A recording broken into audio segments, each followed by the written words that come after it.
I discovered my cheating wife was pregnant, and the father was my own brother. As if that wasn't enough, they told me they planned to raise the baby together and wanted me to understand and support them. I said nothing. Until I executed the ultimate revenge that left them both shattered, exposed, and regretting everything. The ultrasound betrayal.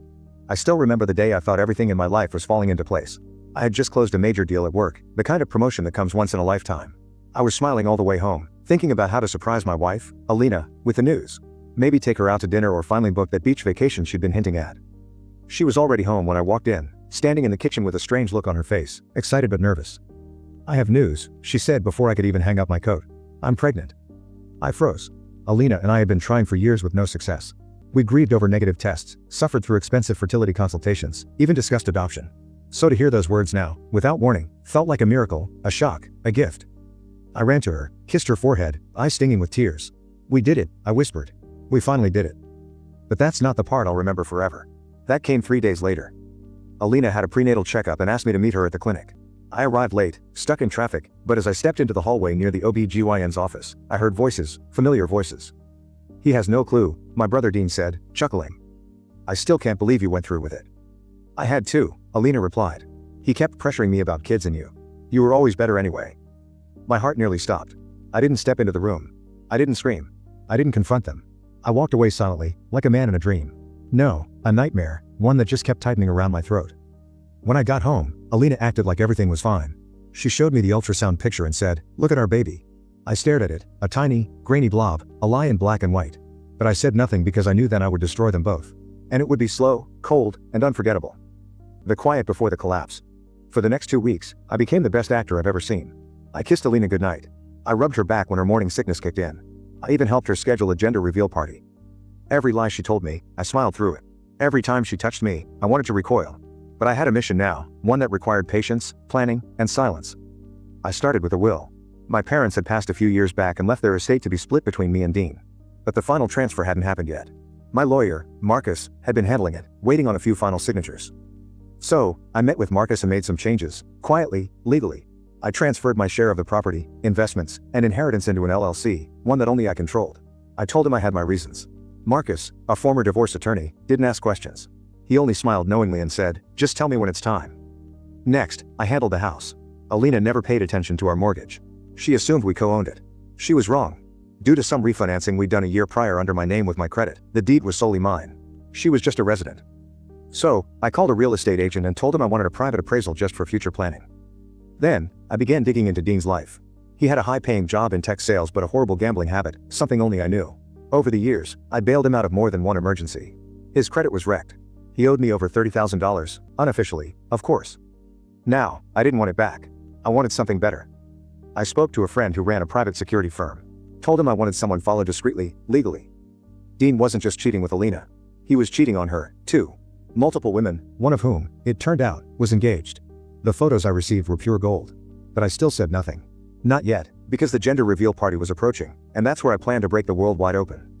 The gender reveal that revealed so much more. The afternoon sun poured over the backyard like gold. Streamers fluttered, cupcakes sat in pastel wrappers, and a huge balloon arch hovered over the words, "It's A." It was everything Alina dreamed of, Pinterest perfect coordinated outfits, family arriving with gifts and glowing faces.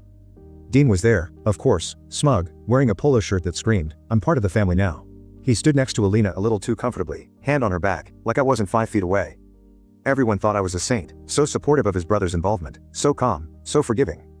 Inside, I was a storm wrapped in velvet. I stood before the crowd, mic in hand, smiling like a proud father-to-be. Alina beamed beside me, and Dean hovered like a shadow. I tapped the mic gently. "Thank you all for coming.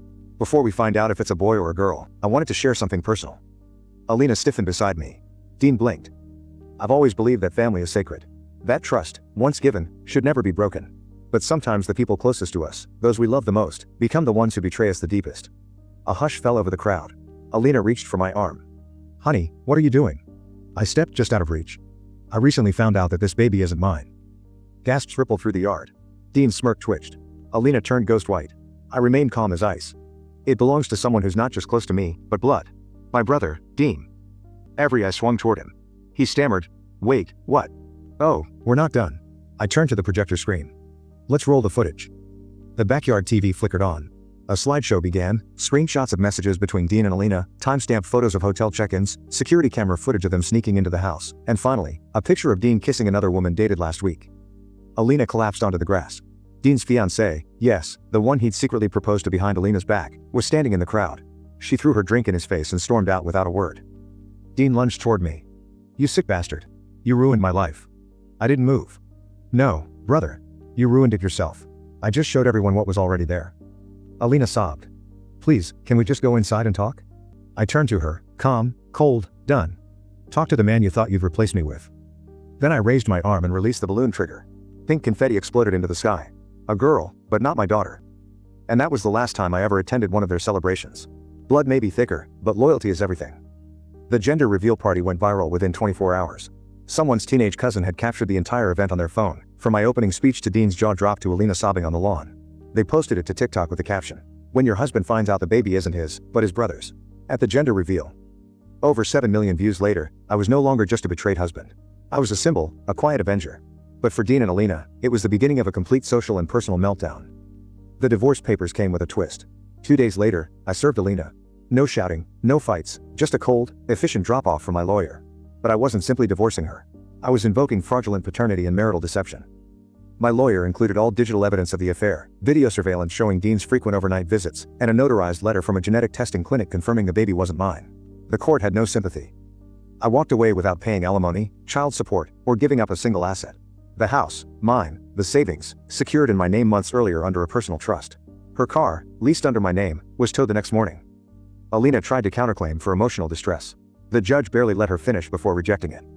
Dean faced something worse, the family fallout. When our parents found out, they were devastated. My father called Dean a disgrace. My mother couldn't even look at him. Dad said one sentence before hanging up on him forever. "I raised men. You chose to become a parasite." Dean tried to play the victim. "It just happened. We didn't mean to fall in love." No one bought it. Especially when Amanda, Dean's now ex-fiancée, uploaded a follow-up video with new screenshots. Turns out Dean had also been cheating on Alina with her friend. Alina's dream of raising their love child together crumbled. Dean was unemployed, ostracized, and worse, he had nowhere left to stay except his old college friend's couch. The final blow, a quiet legacy. 6 months after the reveal, I made one last move. I wrote a letter to my future daughter, not mine by blood, but still an innocent child in all this. "Dear little one, I may not be your father, but I was the first man to love you anyway. This letter is for the day you ask, why did he leave? When you're older, you'll know the truth without bitterness, without lies. Just remember, the people who leave don't always stop loving you. Sometimes they just choose to stop sacrificing themselves for those who never loved them back." I sealed it, left it in a safe deposit box with her name on it for the future, and walked out of that chapter of my life for good. Epilogue, the true cost of betrayal. I now live in another city. New job, new life, a peaceful kind of freedom.